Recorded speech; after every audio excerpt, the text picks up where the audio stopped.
Hey everyone, welcome. We're doing another Let Us Show You. It's myself, Josh, and Justin. Hey. And we're going to be talking about Shadow of Mordor. We're, recent Lord of the Rings game that kind of defied logic and actually was a good freaking game. Like, Lord of the Rings games typically, not even Lord of the Rings game, but just, licensed games typically are not what we expect to be, high quality. I think we can all agree on.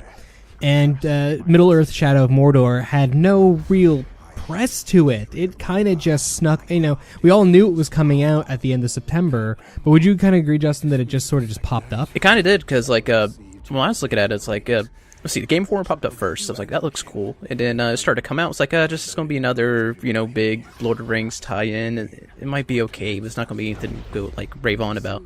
And then the reviews came out, and they were good, and just a lot of footage, a lot of media covering it, just showing a lot of amazing stuff. And then I was like, okay, it finally took a sale for me to buy it. And when I bought it, I started playing it, and immediately I'm like, all right, I'm going to be playing this for a while. That's my feeling as well. Right now, it feels like one of those games that I can just play, and if I stop playing it for a few days, it's not the biggest deal. I can just come back. It's just such a good gameplay game, essentially, that it doesn't matter if I step away from it for a little while, is what it feels like. But let's talk about a few key things about the game. When it first was being shown off a while back, at the very least, as late as this past E3, they would be showing off the game, and it was like, oh, this is, what is this, like an Assassin's Creed clone? Is kind of what we all felt. But when the game released, it's this interesting hybrid of we have the combo and combat system of the Batman Arkham games. Oh, yeah. We have the movement that's somewhere in between Batman and Assassin's Creed. And then we have these stronghold kind of areas that are a little bit akin to Far Cry. Yes, with the ADD bits in the middle. Yeah, with the little ADD bits in the middle. And that also, those little side missions and little things definitely pull aspects in also from the Assassin's Creed formula, which is a lot of also where that comes from. Where we have these fun little things that you can do, like these little side mission things that you're like, this has no bearing on the story. I must do everything before I tackle the story next. Yeah. I run to the story. Oh, hi, Captain. Let's fight. Yeah, but it's like but that's part of the game is you're running around and you just come across, it's like, oh, you're in the, what's the mode called? The Wraith mode, essentially. Is that what it's called? I'm forgetting. Yeah, call it Wraith Vision. It's essentially, Detective Vision from Arkham. And you're running around. Or, Eagle Assassin Vision from Assassin's Creed. True enough. You're running around in that. And it's like, oh, what's that red-shaped person? You hit, we're playing with controllers on PC, so, you hit the right thumbstick and it zooms in and you hear the name and you see all the information. You're like, well, I was going to do a mission. I guess I could go kill him. And then he kills you. I guess I could try to kill him again, and it's 2 hours later, and you're just power leveling the guy who's killing you over and over and over again. Oh, yeah. Which leads into the Nemesis system, which is one of the, I'd say, best. It's like something we've already seen in games before to some degree, but this is right now one of the best gaming innovations, I think, certainly of this year, if not of the last few years, because it's a very basic system.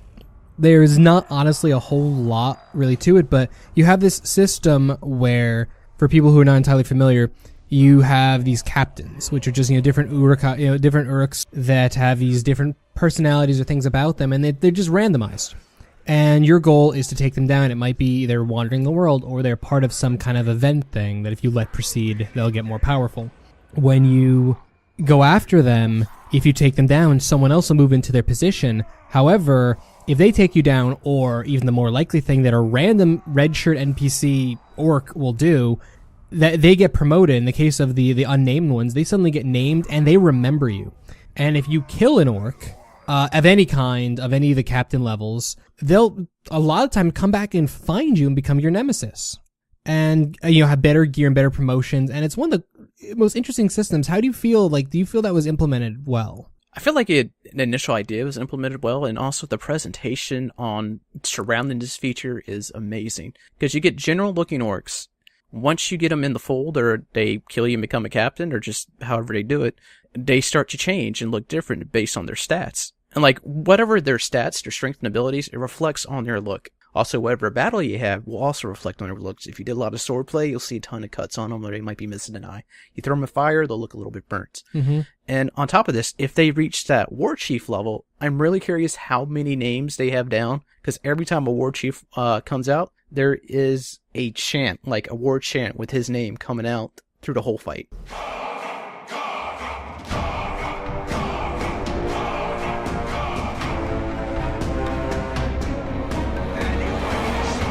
Oh, absolutely. And it's one of those, it's a brilliant chant as well that actually picks up depending how well you're doing versus how well the people you're fighting are doing. It'll actually, chant will increase and it'll boom. I really want to know, like, did they seriously, and I assume they did, but did they seriously record every name? Because there's also some amazing names.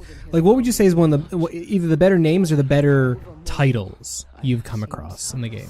I have come across the Complainer, which literally it's like, it's like the if you watch Futurama, the thing that everything is just okay, except it's always saying it's like, I'm going to kill you, but I may not get anything for it, or like it's just the kind of mentality he has. And then I ran into the poet, and I felt so bad. I tried to protect this guy because I want him to survive, but sadly, Kirigor killed him. But He rhymed everything, and it was fantastic. Oh, that's brilliant. I assume he hasn't come back as a nemesis or anything since you weren't the one who killed them. Not yet. I am going to go on a warpath to try to find another poet. Well, the best one I found, and sadly I didn't have audio recording for it, I came across the singer. And he just had this beautiful, like, operatic kind of voice. He was just, saying everything, every threat, and sometimes vicious threat he said to you was just sung to you, and it was just like, this is the best. Again, I did not want to kill him. I didn't even process fully what was doing, but until like his voice until after I'd beheaded him, because he was super weak. Like he ran by me. I had a combo thing going. I hit it once. He turned out to be weak to it, and he died. Like, no, it was just an insta kill thing, and I just stood there like, what have I done? And on the other side of the spectrum, there are some that are absolutely terrifying. There are some orcs that say no words. All they go is start clicking their teeth out while they're looking at you, licking their chomps. And it is the most terrifying thing when you're actually getting overwhelmed. You're trying to run away. All of a sudden you start right behind you. The game is really sound design. They've done some brilliant stuff. And who really knew that these different kind of orcs would be such a crazy system that they could work with? And then plus, I'm not far enough along in the game, but you've gotten to the point that you can actually brand and control. Can you explain how that actually works and how that, how that works? Yeah, dude. This part, it's fun, but it's incredibly overpowering and will instantly kill your nemesis system. Because, you get a point where you can brand them and you can brainwash other guys to serve you, which is cool to fight, because if you have enough around you, you'll get overwhelmed, and then you realize you have a ton of your followers around you, you just give it a command, and the fight completely turns favor. But the downside of this is you can brand everybody, and that's even the war chiefs. There's actually a point in the game where you have to get the war chief, and they try to encourage you to start at the bottom and help your load guy get up to war chief status.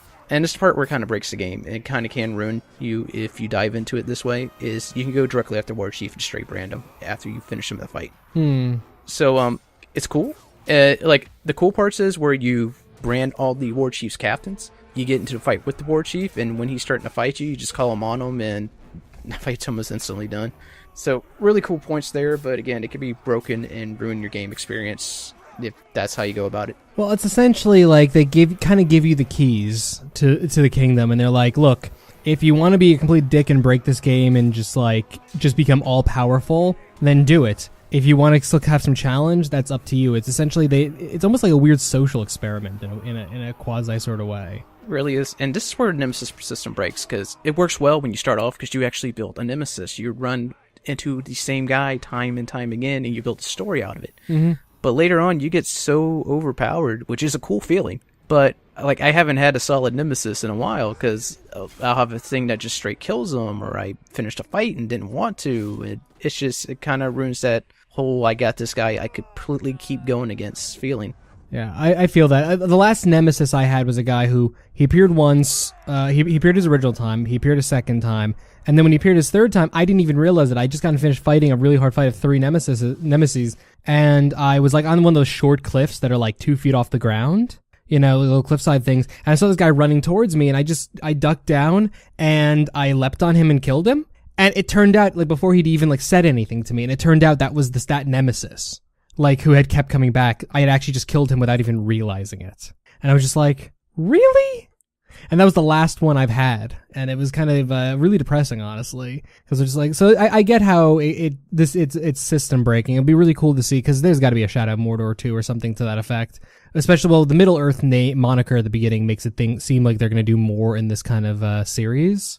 Oh yeah. So I'd really like to see them improve on it and add some more difficulty instead of the game just getting stupidly easy as you go. But let's touch just very briefly before we sign off of this. Let's talk the story. How do you feel ultimately about how the story works? Because a lot of people have said it's the weak point of the game. It is the weak point. Now, starting off, the story's amazing, especially how they present it. Again, presentation in this game is top-notch. Mm-hmm. But as you said, there might be a sequel, and that's how it ends. Big music pumping up, bum, sequel. With the question mark being they can end it there or they can actually go forward. And same thing with the ending. Not to get into details, but gameplay-wise, it's extremely disappointing because there's no real climactic boss fight. It's kind of really sad how they end it as far as getting to that ending goes. But the story, it's hit and miss. Some parts are very interesting.